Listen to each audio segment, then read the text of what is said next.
students, welcome to the fifth session of carbohydrates.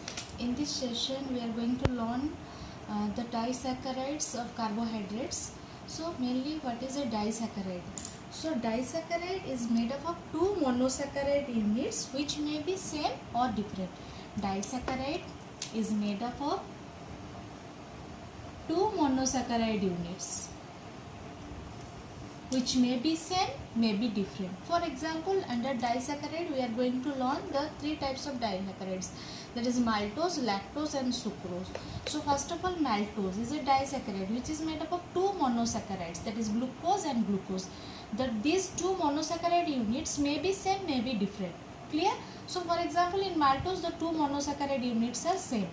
In lactose the two monosaccharide units are different. One is glucose, then another one is galactose. And sucrose, the two monosaccharide units present are glucose and fructose. So now a question comes, how these two monosaccharide units are joined? So in order to form a disaccharide, these two monosaccharide units are joined by glycosidic linkage. So what is that glycosidic linkage? For example, this is one monosaccharide, this is another monosaccharide. Clear? So from one monosaccharide, one OH will take part, and from another monosaccharide, the H will take part, which will remove as water. And then this O is common between this monosaccharide and this monosaccharide, and this linkage through this oxygen is called glycosidic linkage. So what is the definition of disaccharide? It is made up of two monosaccharides which may be same or different and which are linked by a glycosidic linkage. Okay.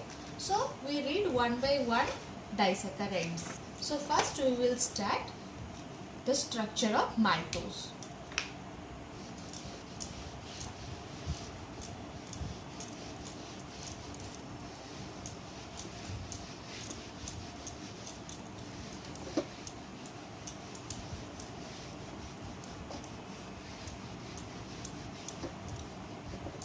So maltose is a disaccharide which is made up of two glucose units, two glucose dimer. It is a glucose dimer, and this maltose is also known as our malt sugar. It is also called malt sugar.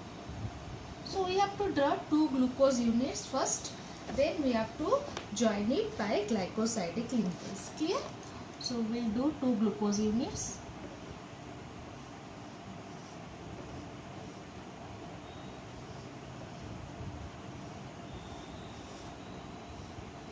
Okay, so we have to do two glucose units.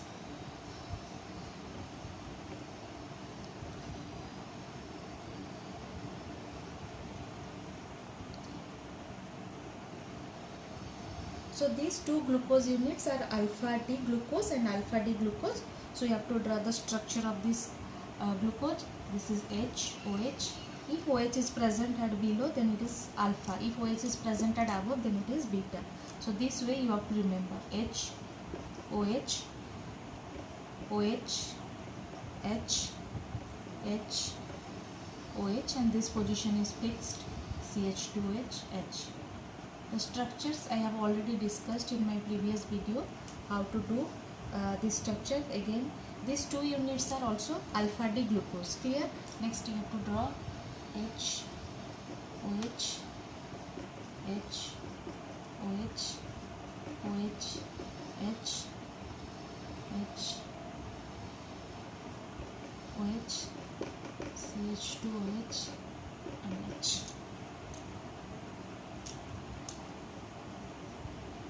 Clear? So what we are going to do now, we have to join this. This is OH. If OH is present at below, then it is suggest it is a alpha D glucose. So what is the name of this compound? It is alpha D glucopyranose. It is also alpha D glucopyranose. Now I have to give the number. This is 1, 2, 3, 4, 5 and 6. Similarly, this is also 1, 2, 3, 4, 5 and 6. So these two will take part. This is the anomeric carbon, this is the anomeric carbon. So what happens here? H from this H from this first glucose unit and OH from this glucose unit will remove as water, and this O and this O is linked between this like this. So what is the name of this compound? It is called your alpha. Why alpha? Because OH is present below. It is alpha D glucopyranosyl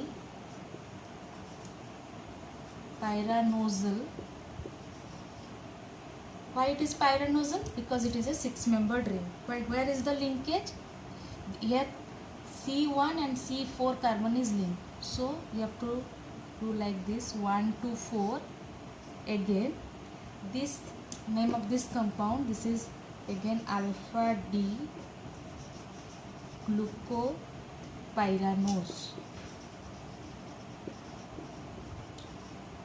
So this is the complete chemical name of this maltose. We generally call this compound as maltose, and this is the complete chemical name.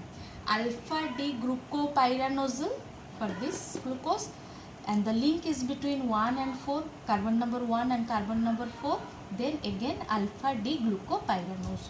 So what you have to do? You have to do 2 alpha D glucose units. You have to remove this H and this OH, this H from carbon number 1 and this OH from carbon number 4.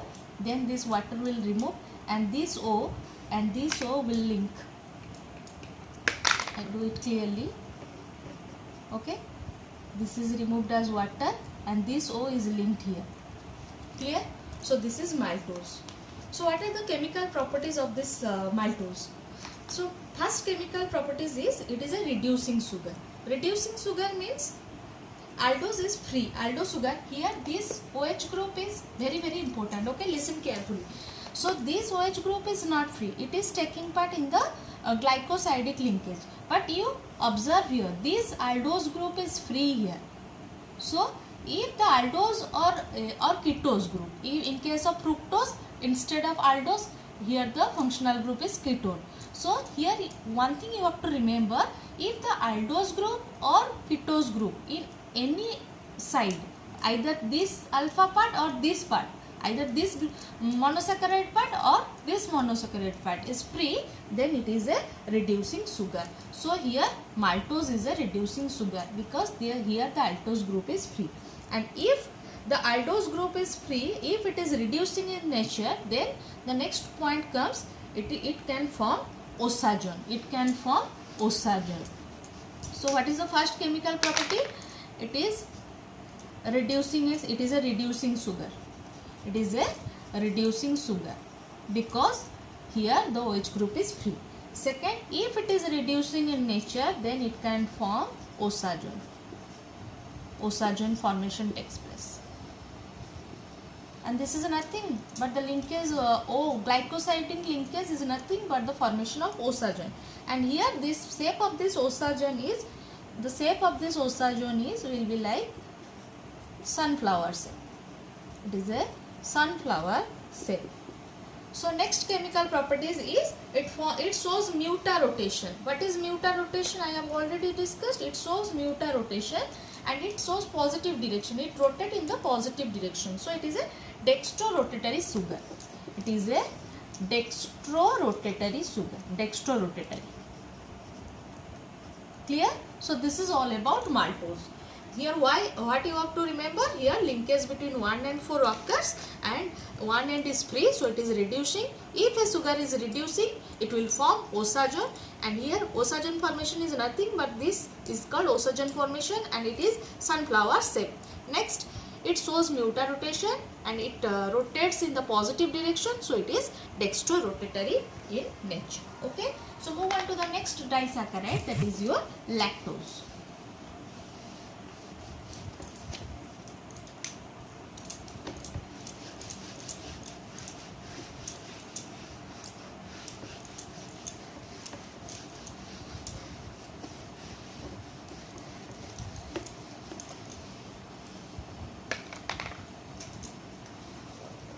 So next disaccharide we will read, that is lactose. lactose, and it is a polymer of glucose and galactose. It is a glucose galactose dimer. Okay, so lactose is mainly found in cow milk. So we will do the structure of glucose and galactose. So first of all, we will do the structure for galactose.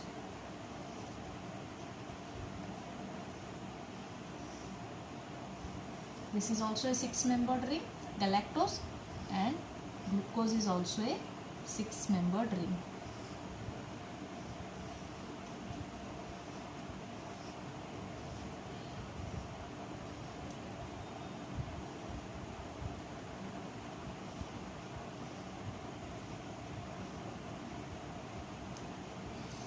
Here it is position 1, here it is position 4. So what is the structure of glucose? It is OH, H. Here you have to point, here the OH group is present above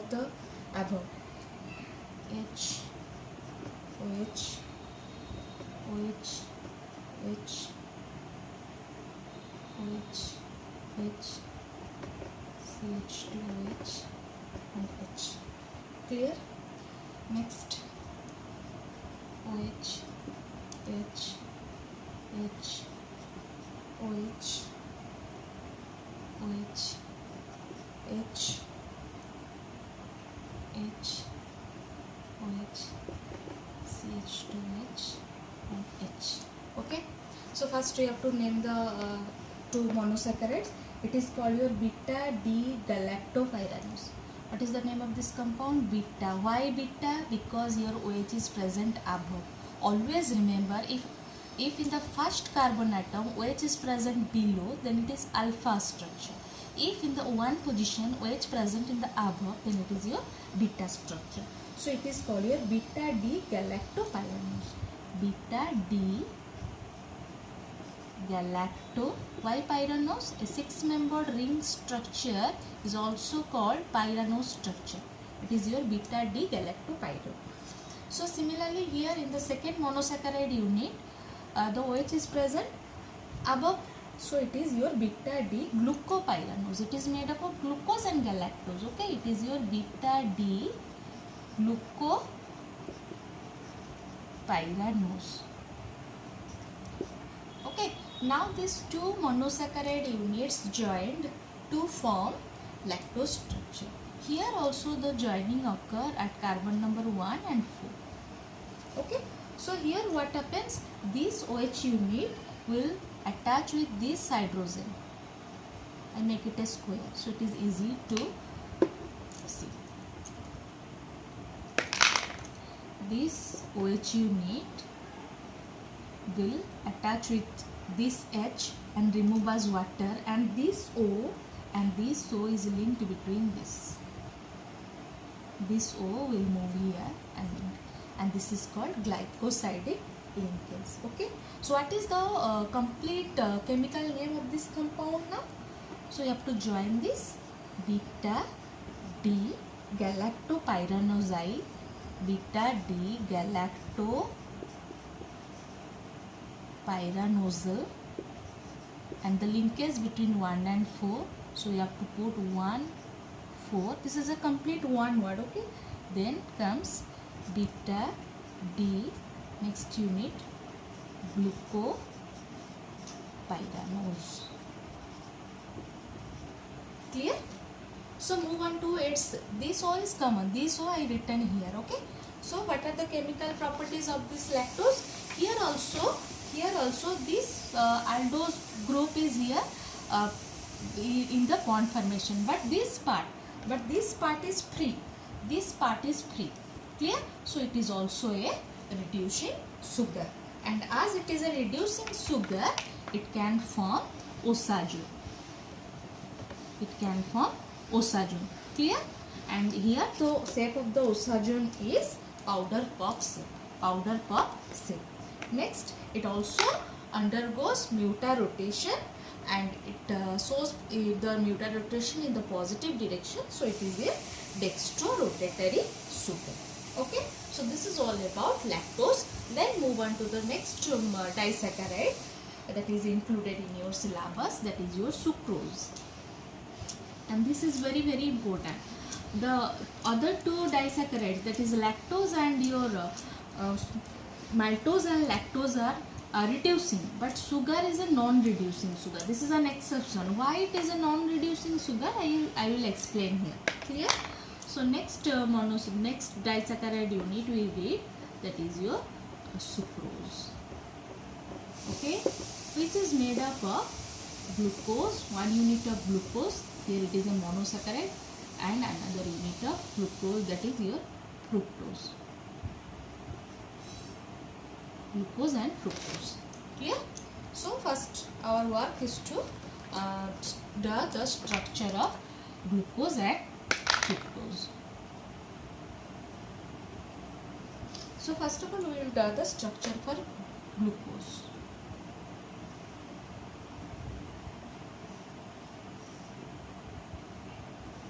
Okay, and as I have already discussed, the structure of fructose is the word fructose is from furan, and furan is a 5-membered ring. So here I will draw the structure for fructose.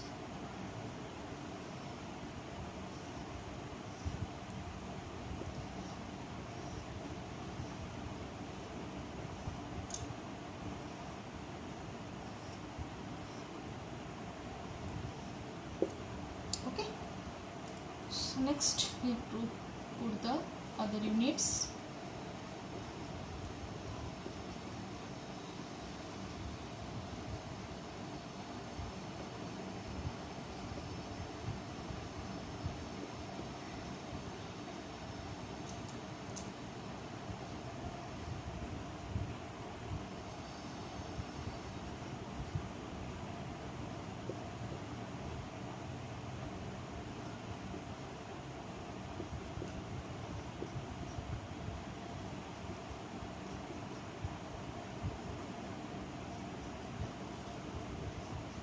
Okay, now we are going to number it. In case of glucose it is 1, 2, 3, 4, 5 and 6. But in case of fructose, number is like this: 1, 2, 3, 4, 5 and 6. So now we are going to name these two compounds. Its name is, here the OH group is present below. If it is present below, what is the name?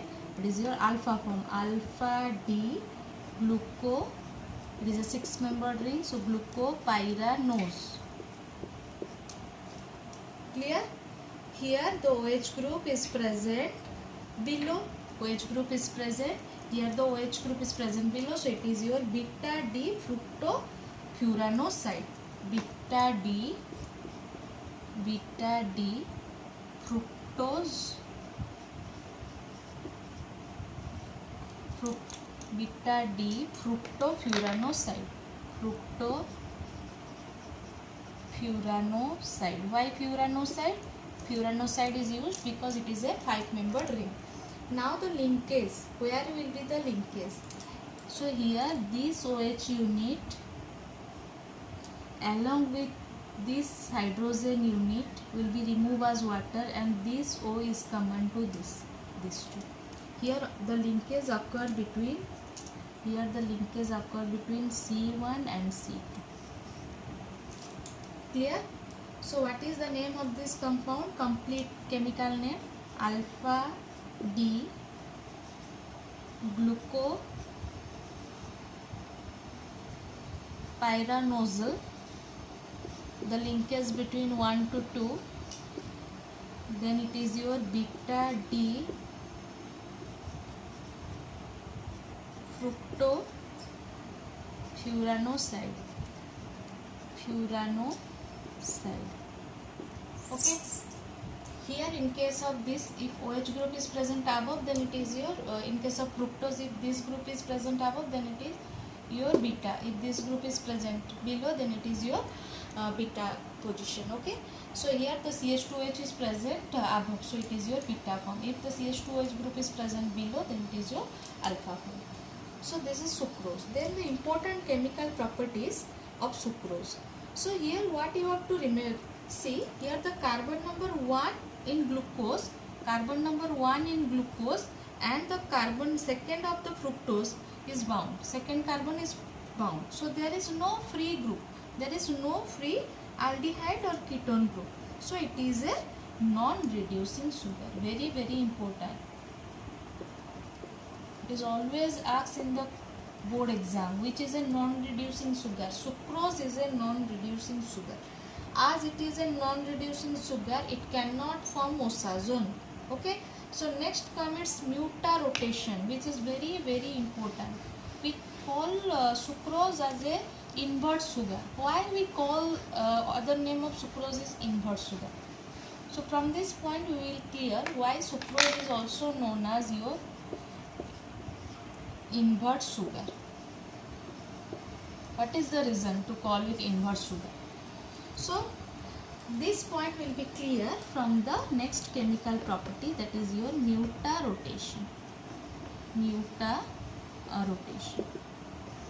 So what happens when sucrose shows a mutarotation of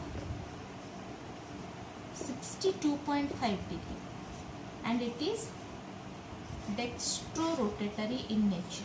Dextrorotatory. When you hydrolyze it, hydrolyze means when you add water to sucrose, this will decompose to form glucose plus fructose, because these are the two dimers from which sucrose is formed. So these are the two monosaccharide units, glucose and fructose. Here glucose shows a mutarotation of 52.5 degree and fructose shows a mutarotation of 92 degree, minus 92 degree. Okay. So what we have to understand here, when sucrose is hydrolyzed, it gives glucose and fructose, and always the ratio will be 1:1.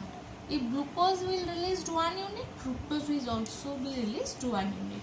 Okay. So when the complete hydrolysis, when the hydrolysis is complete, what we observe, that the ultimate effective optical rotation after hydrolysis is complete, we get the optical rotation, effective optical rotation. How much?